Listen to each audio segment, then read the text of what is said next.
Who's in red in this one? Surfer in red in this coming heat, Travis Logie. Oh, that was Cairns coming in. And here goes Travis right now on the first wave of this heat. no. A beautiful little set wave it is too. Best wave we've seen since Freddie P's heat, I think. Yeah. Well, I'm going to leave you to it. I've done my 2 heats. Pargo, thanks very much for joining us in the booth here, mate. And, best of luck in round 3. Almost certainly coming up later on this afternoon. Yeah, thanks. I appreciate it. Good luck to all the everyone in the event, and everyone stay tuned. I think the waves will get good. I'll put you back to Dave, mailman. Thanks. All right, Parko. Thanks for giving us a wee break. And Nick Carroll, I think it's time for your first break of the day as well. That's right.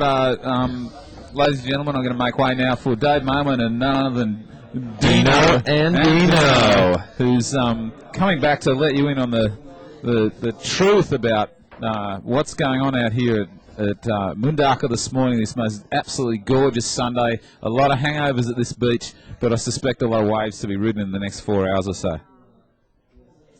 Well, thanks a lot for that, Nick. Glad to be back. Hopefully the tide will change here and we'll get a little bit more consistent conditions.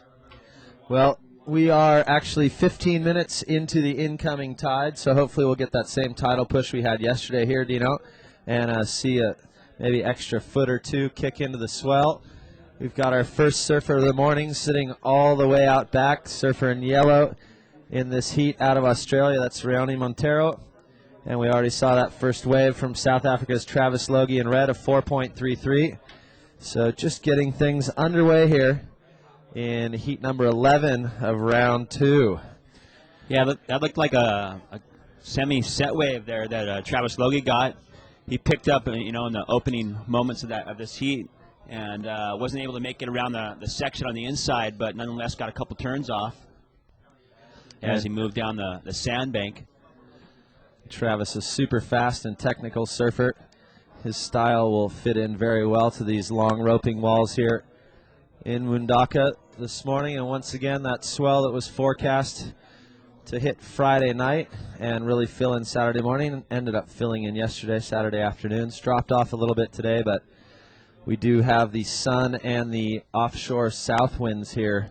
Traded that in for a little bit less swell, but absolutely perfect weather conditions today, and plenty of action to come here from the Billabong Pro Mundaka 2006. Once again, absolutely amazing how the day transformed yesterday from a somewhat dismal morning to an absolutely flawless afternoon. Yeah, that was sick. We had 8-foot sets just stacking in all afternoon. Saw some great surfing from pretty much everyone out there. Yeah, the surfing, I think, carried the energy into the night, and the town was quite bumping last night. Plenty of people out on the streets, and from what I heard, it was the dirtiest the town had ever been, and after an event, guys were still at the bar at 5:30 in the morning. I was asleep early, but I could hear everybody out, yelling and screaming. It was quite a big night for a lot of crew here. Dave? Yes, it was, Dino. Actually, Craig Sage, our local Australian and co-contest director, said it was the most people he's ever seen in Mundaka, period. The biggest night out in the history of the town. So, wow. If that's anything to judge by, yeah, a lot of boys were fully pumped up with adrenaline. A few of the boys already knocked out, kind of drowning their sorrows. But everyone from the Spanish Basque Country in town and absolutely raging until the early hours of the morning in Mundaka last night. I'm sure there are quite a few boys watching the swell from the point. And here's Travis Logie. Doesn't look like Travis was out partying last night.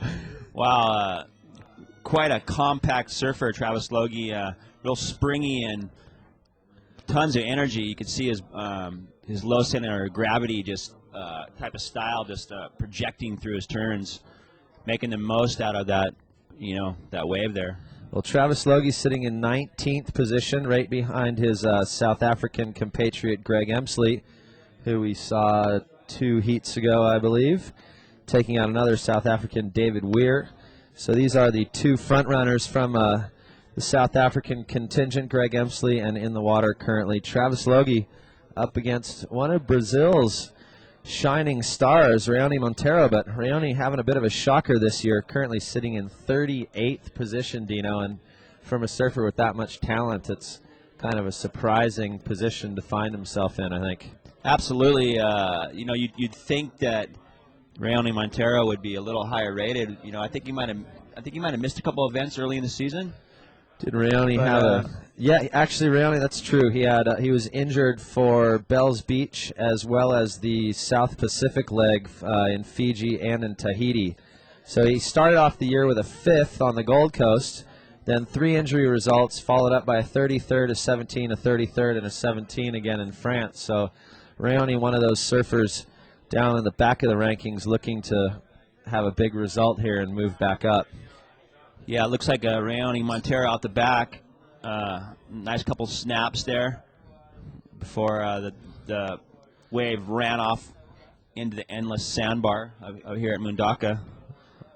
Well, and it's not a day where you want to be a backsider out there, I don't think. I mean, we saw the battle between Emsley and Davey Weir both on their backhands, and it takes a lot of work to get up the speed necessary to make it through these sections on your backhand, and we saw that there with Raoni compared to Travis Logie. Travis really getting into the groove with the wave, a lot easier to read front side than backside. Raoni still managing 2 big snaps there, good for a 2.67. Sorry, I was looking at Travis's scoreline. So Trav on a 4.33 and a 5.33, and Raoni with a 2.67, looking for a 6.99, but still plenty of time remaining, 23 minutes and 20 seconds to go in this one. Yeah, going back to our topic about Raoni Monteiro, with 3 injuries, as the year goes on and we get more of these events off here, Brazil and Hawaii, I think his averages will move up a bit, considering he's got 3 injuries they only take 8 events, so he needs to get his 8 events, and I think he'll be a little better in the ratings as we move on to the end of the year here. Definitely, and injury wildcards will come into play at the end of the year as well. Quite a few surfers have been out this year with injury. Chris Ward has missed 1 contest with injury. Troy Brooks now missing his 2nd contest due to injury. And Raoni is the 3rd highest ranked surfer with 3 injury results in his scoreline. So Raoni, even if he doesn't manage to qualify through the CT, has a shot at the injury wild card, but he'd like to do it the old-fashioned way and earn it. Yeah, you gotta think that for sure. He's one thing that has to come into effect is the fact that he was number 5 in the world when he got injured as well. So when he did get injured, he was 5th. He was firing. So then, and it looks like we're going to move over go down to the beach announcing with GT and an interview with our. All right, second time's a charm, Sean. Not the 8-foot Mundaka we're all hoping for out there. This morning was actually, there's a few really fun waves out there. I thought that, like, out in the rib there, there's a couple that could have been had, and I was surfing down the beach, and I was getting all stoked to go out there, but the rib just pushed all the waves away, and now there's nothing out there at all, and it was a pretty tough heat. I just had to sort of hold my priority at the end and make sure he didn't get a good one. It was a bit like a QS heat almost. I haven't had too many heats this year, but like that. But it was, I'm stoked I got through it, and that's the way it goes. But hopefully next time it'll be good. Well, at what point, obviously conditions dictate it, but that's what it takes sometimes, is to be able to shift those gears and make that more of a strategy game. Yeah, especially when it's like this, you just got to sort of play the game of, just like, especially when it gets down to the last minute of the heat, you've got to hold your priority and make sure he doesn't get that bomb within that last minute. So, I was just hoping that something would come through, but nothing did, so I was just stoked anyway. Well, it worked out either way for you right now. Right now, the tide has gone from dead low into kind of high. As you're standing off to the side, you're like, I'm right on that bubble where it's going to turn good. Does it just kill you to kind of be on this kind of stop and start mode? Yeah, well, we're thinking about maybe calling the heat off, but we've got to run. There's not too many days of swell left, and I think that at the end of the comp there's some swell coming, so hopefully it turns back on. I think later on today with the with the tide coming in, it might start pushing some waves in, so it should be good. We're up and running right now. That Travis Logie, he kicks out. Raoni Monteiro just got a wave while Sean and I were talking. So Sean, congratulations one more time. Go kiss your wife and your little one, and we'll send it back up to Dino and the mailman. Cheers, mate. Thank you very much, GT. Great interview with last heat winner Australia's Sean Cansdale. Was in the red singlet in that one. It's a red day so far. Currently out in the water. Travis Logie is leading this one.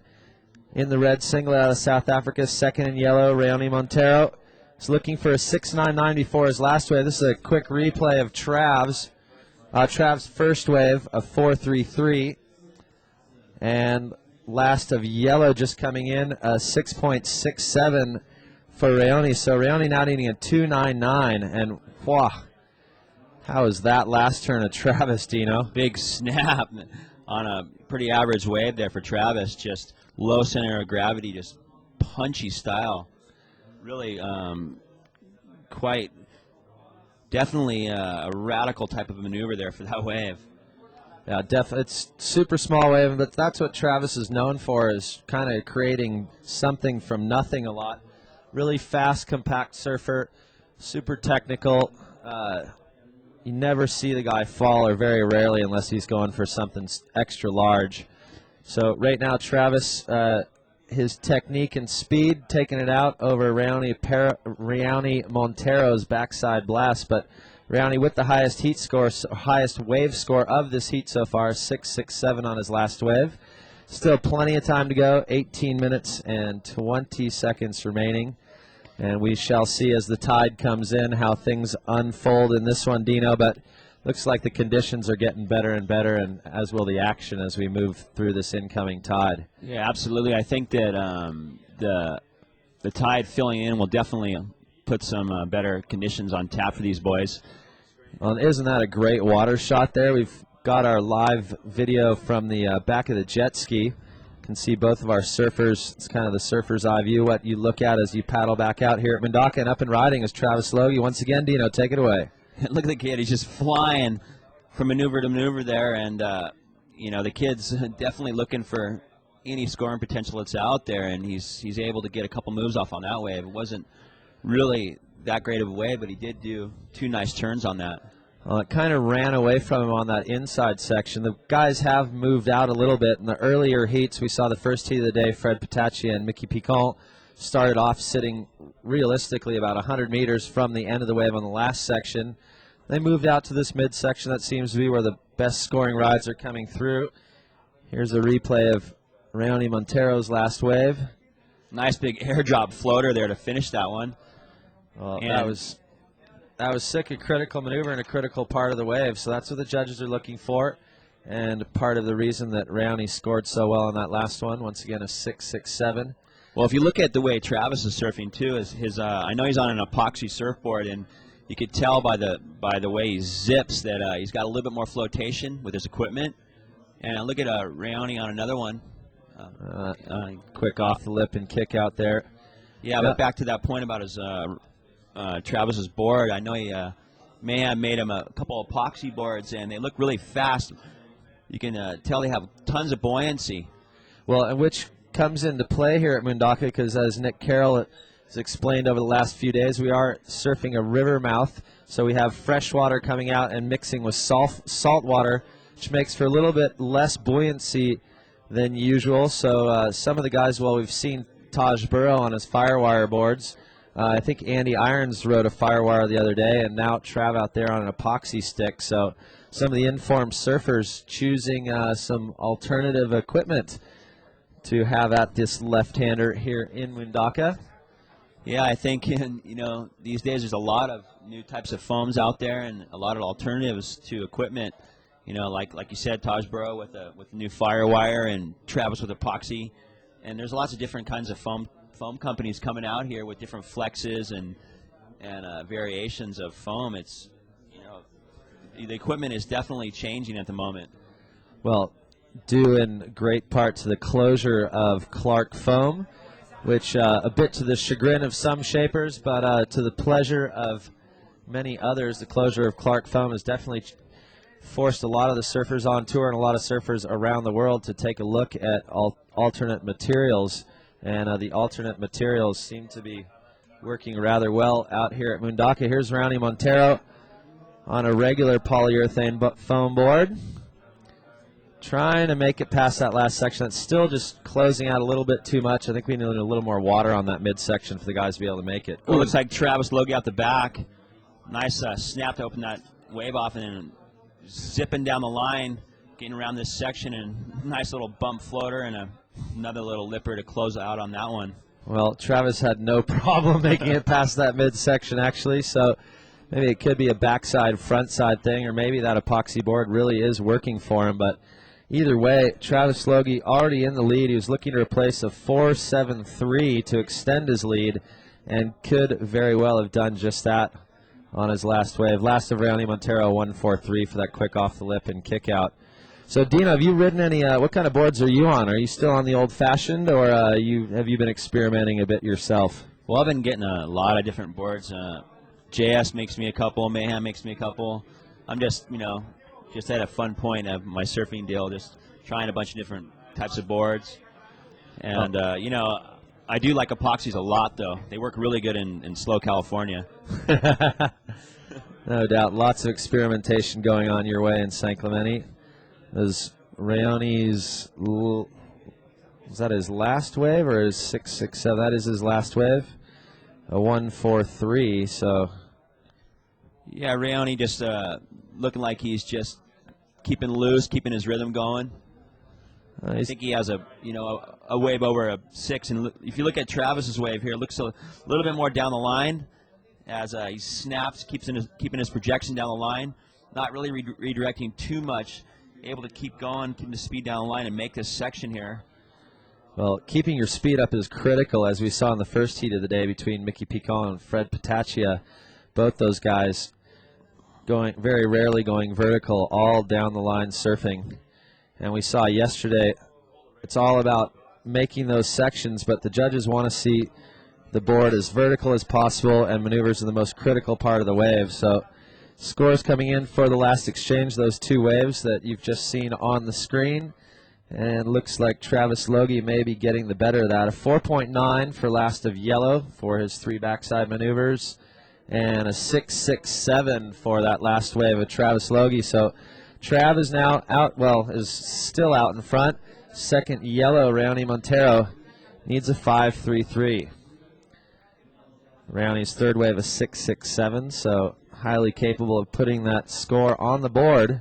Ooh, and look, Travis looks a little bit upset with that 6.67. I think he wanted a little bit more from that one. Yeah, well, if you look at the scoreboard, they both have one wave of equal scores. They both are carrying a 6.67, and so it's all about the backup wave right now. Yeah, and I think that Travis at the moment has a better backup, but plenty of time remaining with 11 minutes and 50 seconds remaining.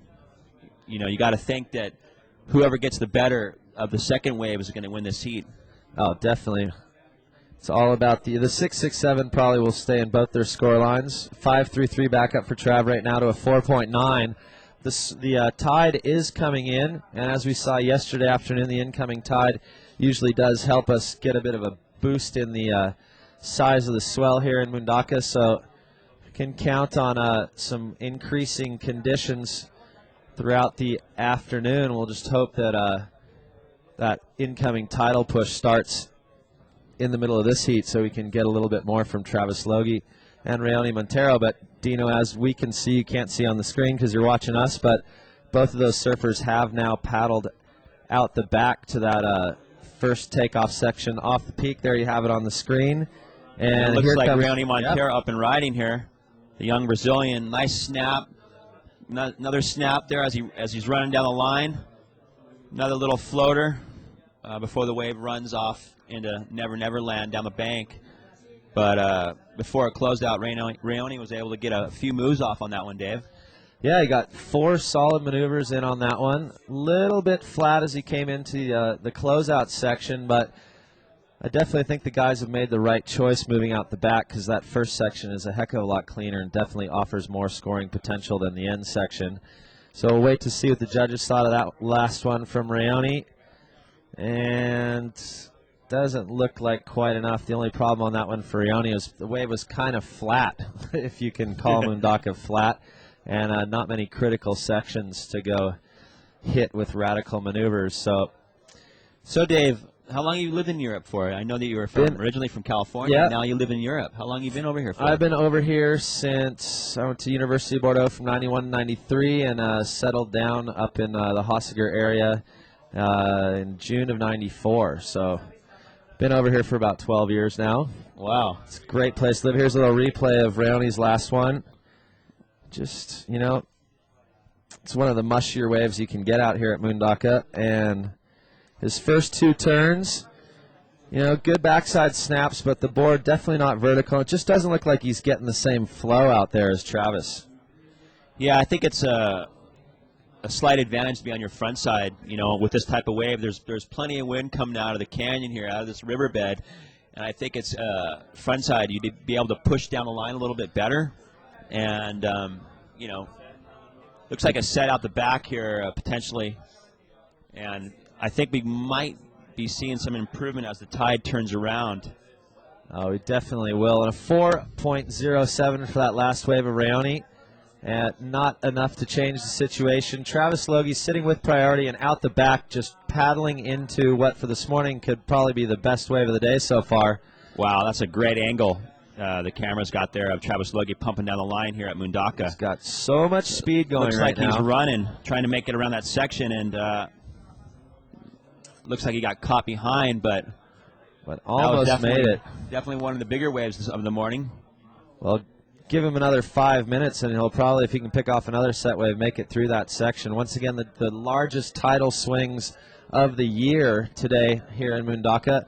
So that these extreme low tide conditions will be coming up very quickly, and with a little bit of luck, we'll see guys getting rides all the way from one end to the other of this legendary left-hander here in the Spanish Basque Country.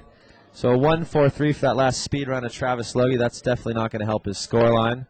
And he's left Raoni out the back. Looks like we're going to get a little replay just to see the speed, what really the speed and technique it takes to make the sections out here.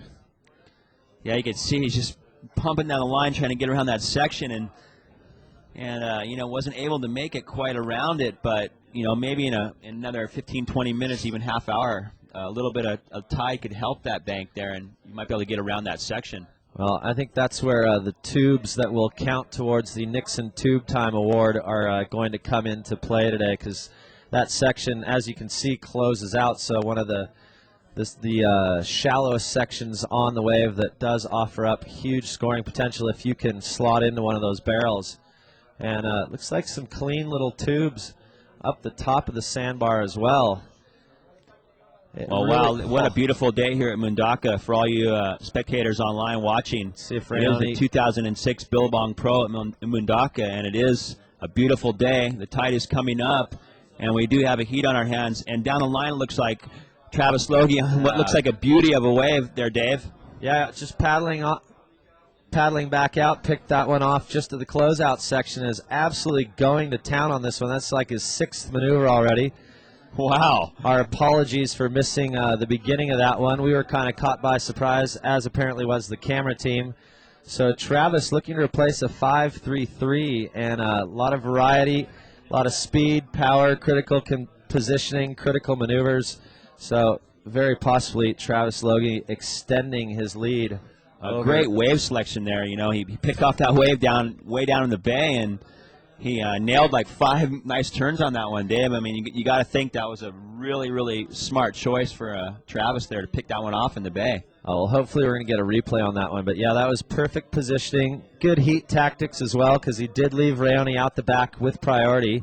And Raoni let that one go, so Trav knew there was no way he could get the zeros across the board. No way Raoni could block him from that one. And, you know, we've seen, well, yesterday that was kind of where Dean Morrison was sitting, as he absolutely smoked his heat. So good positioning, good tactics, and some brilliant surfing from this young South African, Travis Logie, for an 8.5. Wow, there you go. I mean, the proof's in the pudding on that one, Dave. I mean, he here's the replay. Watch the replay. he snaps that thing off the line, pointing down the line still, not really redirecting, just kind of looks like he made sure he was keeping his momentum to make this wave down the line. And if you could see the wind going up the face, and nice closing reentry for the youngster from South Africa. And of course, he actually did 2 off the lip snaps before that we did miss. So tack on 2 nice vertical turns before he came into that last section.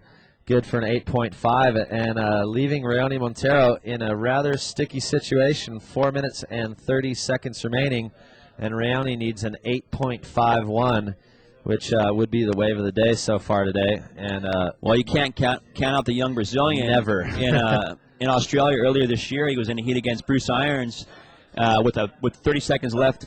Got a bomb and a punt in air and got like a 9.5 and ended up winning the heat, eliminating Bruce Irons.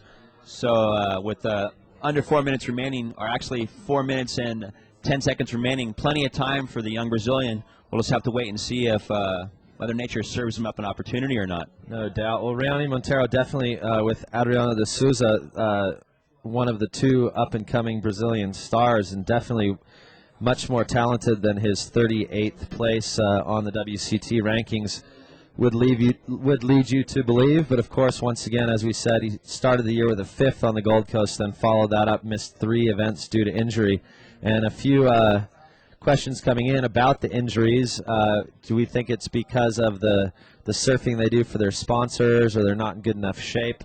Well, actually, the idea of the new ASP judging criteria is to make the guys go as hard as they can when they're out in the water for these WCT heats. So a lot of them, they're pushing the limits of the sport. It's true, we do see a lot more injuries now. That's because the level of surfing just goes up every year.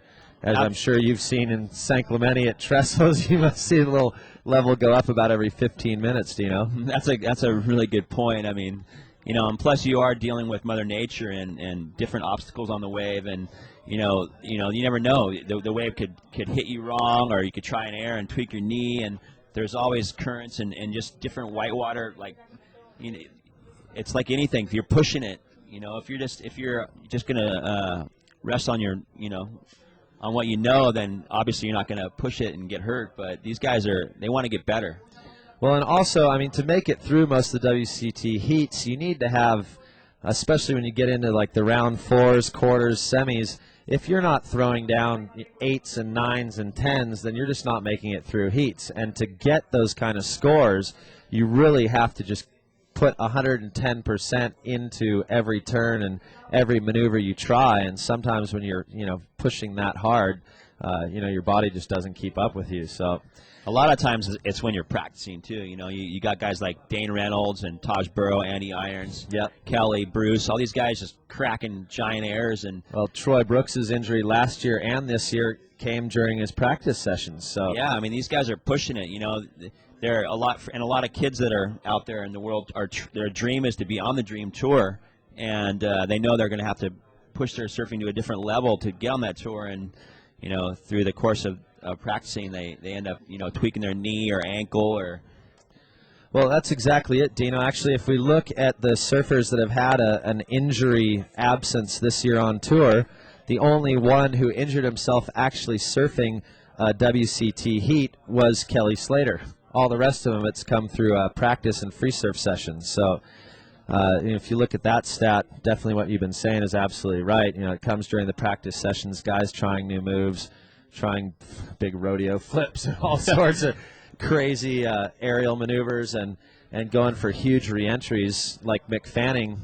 He missed an entire year on tour because came down from a huge re-entry somewhere in the Dutch East Indies and completely ripped a ligament off of his hip bone. You wouldn't be able to tell now, though. I mean, the way he's surfing, huh? The other day, even in his first round heat, he was just catapulting off those floater sections, just going 100 miles an hour and speed burning around sections. And a couple times I was like, oh, and he would just make it with the greatest ease. Obviously he's got his confidence back. He definitely found his momentum. Surfed brilliantly all the way as far back in the season as Mexico. Had a really unlucky heat against Chris Ward. Really could have gone either way, but kind of after that, from Jeffreys Bay and all the way through, he's just picked up momentum, took it all the way to the final in France, and looks apparently has packed it in his bags and brought it down the coast here to Mundaka with him. So. Yeah, the other day he looked like a revved up sports car out there. He was definitely one of the most informed surfers of the first round, Yeah. hands down, just flying around second.